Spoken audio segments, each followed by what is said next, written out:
Before removing the spring, remove the plastic cover on the spring link. In our case, this is already done. Then remove the 4 expansion rivets on the shielding plate and remove it.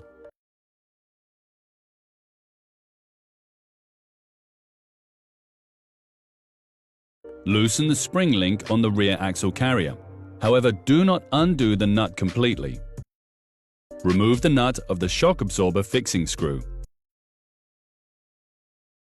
Loosen the nut of the spring link mounting on the wheel carrier. The screw remains in place.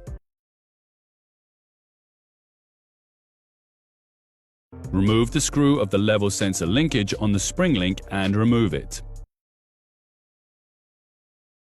Now you need the special tool to remove the springs. It consists of the clamping element,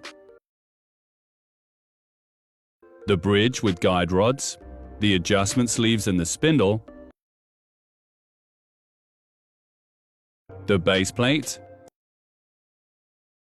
and the holding pins. Get a colleague to help you with the following work.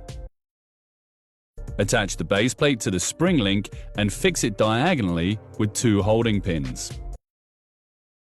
The arrow must point towards the wheel carrier.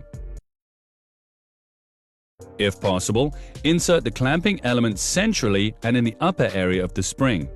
Make sure that half of the longer dovetail guide is positioned on the lower spring coil. Turn the guide rods as far as they can go into the clamping element.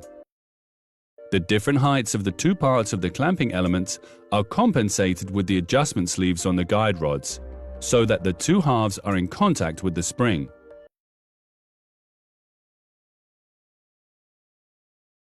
It's important that the base plate lies flat against the spring link and that the tensioning element is positioned centrally in the spring.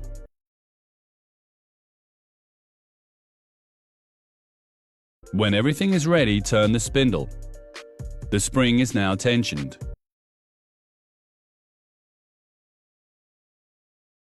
Remove the screw on the shock absorber and the wheel carrier. You can now carefully fold down the spring link with the tool. Once you have released the spring via the spindle, remove the tool and then remove the spring.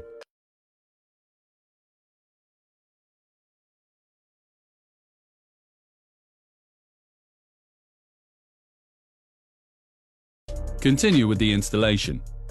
Insert the lower spring plate into the mount and insert the spring in such a way that the spring end lies correctly in the stop of the rubber insert.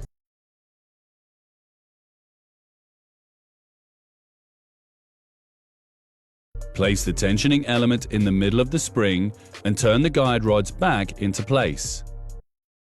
The different heights of the 2 parts of the clamping element are compensated with the adjusting sleeves on the guide rods. This way both halves of the clamping element rest against the spring.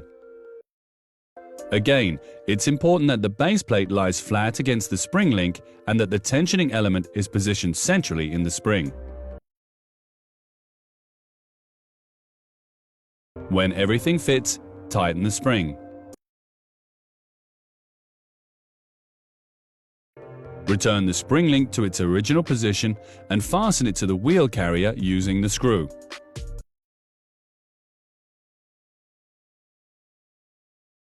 Relax the spring slowly. Align it with the aid of a tool so that the upper spring plate sits correctly in the mount. Further installation is carried out in the reverse order.